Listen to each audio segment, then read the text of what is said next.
இனி என்றும் உன் கருணை வெள்ளம் ஈரை நிலையோடு எனையாட்கொள்ளும்.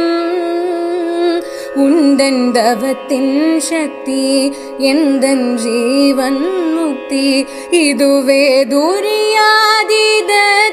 சக்தி.